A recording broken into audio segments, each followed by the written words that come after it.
Non, mais cette dissolution n'avait absolument aucun sens. Et c'est même pire que cela, parce que pourquoi on a eu cette dissolution ? Parce qu'il n'avait plus de cartouche. Il a limogé Elisabeth Borne en janvier dernier, ça n'avait aucun sens, alors qu'il aurait dû la garder jusqu'aux européennes, l'épuiser, à ce moment-là dire merci Madame la Première ministre, on vient de se prendre une tôle, vous êtes limogée, et la remplacer par Gabriel Attal et faire la dissolution. Moi, je vais vous dire un truc, je pense, de ce que je... C'est moi qui m'a écouté. Je vais vous dire, moi, je pense qu'il y a eu un truc aussi, je pense qu'il s'est vraiment passé un truc entre Gabriel Attal et Emmanuel Macron. Je vous le dis, il y a un truc qui a fait, il y a eu vraiment il y a une cassure entre les deux. Et vous savez que ça arrivait très vite. Non, mais bien avant. La dissolution. Non, bien avant la dissolution. Il y a eu quelque chose. Je ne sais pas ce qu'il y a eu. Il y a plein de gens qui ne savent pas ce qu'il y a eu. On ne sait pas ce qu'il y a eu. Non, on ne sait pas vraiment ce qu'il y a eu, mais il y a eu un truc. Gabriel Attal aurait fait quelque chose à Emmanuel Macron, et je peux vous le dire que ce n'est pas passé. Il y a eu le salon de qui aurait provoqué la dissolution. Ouais, je vais vous dire. Il y a eu le salon de l'agriculture. Non, mais je pense qu'il pouvait précipiter les choses. Ouais. Je pense que ça. Vous savez, le salon de l'agriculture, Gabriel Attal vient d'être nommé par Emmanuel Macron, donc à ce moment-là, les deux hommes s'entendent, puisque le nomme Premier ministre. Emmanuel Macron vit un très mauvais moment, souvenez-vous, au salon de l'agriculture. Il va inviter les soulèvements de la terre, du moins certains de ses conseillers. Donc il se retrouve face rétropédalage. Il se retrouve face au syndicat agricole dans un moment très tendu.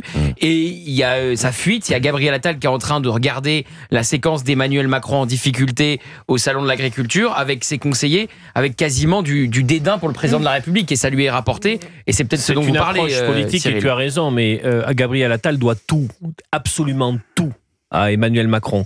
Il y a peut-être à un moment donné Emmanuel Macron qui a senti une faille de loyauté. Oui, exactement. Quelque chose qui s'est cassé sur la relation humaine. Emmanuel Macron devait tout à François Hollande, donc si tu veux. Justement, c'est la politique, les amis. C'est la politique. Vous n'avez pas qu'on vous fasse ce qu'on vous a fait. C'est un peu une tradition française entre le Premier ministre et son président. Vous savez que Emmanuel Macron, il a un petit truc. Quand il voit des gens, il dit toujours une fausse info.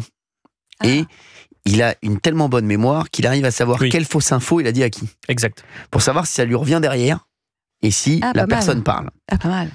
Et je pense qu'il y a eu aussi un petit truc comme ça avec Gabriel Attal. Je peux complètement me tromper, c'est une suppute. Je suppute. Donc une faille de loyauté. Vous supputez. Je suppute. Voilà. Soit vous supputez, soit vous êtes très bien informé. Je suppute.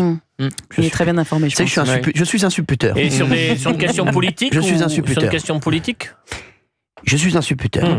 Je suppute. Et je pense que ça lui est revenu et que derrière, il a dit OK, on va le shooter. Voilà. Joli. C'est une bonne technique, mais il faut avoir une grosse mémoire. Exactement. Après, dissoudre une assemblée entière pour shooter un mec, c'est un peu excessif. Mais ça a joué. Il s'est dit en plus, ça va me permettre de me débarrasser de Gabriel Attal. Et puis souvenez-vous, il y avait les européennes où ils étaient aussi totalement en désaccord. Lui, il lui disait va faire campagne, va débattre avec Jordan Bardella, et il a fini par lui imposer le débat avec Bardella parce que Gabriel Attal ne voulait pas y aller en disant c'est pas moi la tête de liste, moi je suis pas patron de parti, je suis Premier ministre. Cette technique, Cyril, c'est bien parce que c'est un crash test. Exactement. C'est-à-dire, il se dit là, je l'ai pris en faille, donc pour la suite, c'est pas jouable.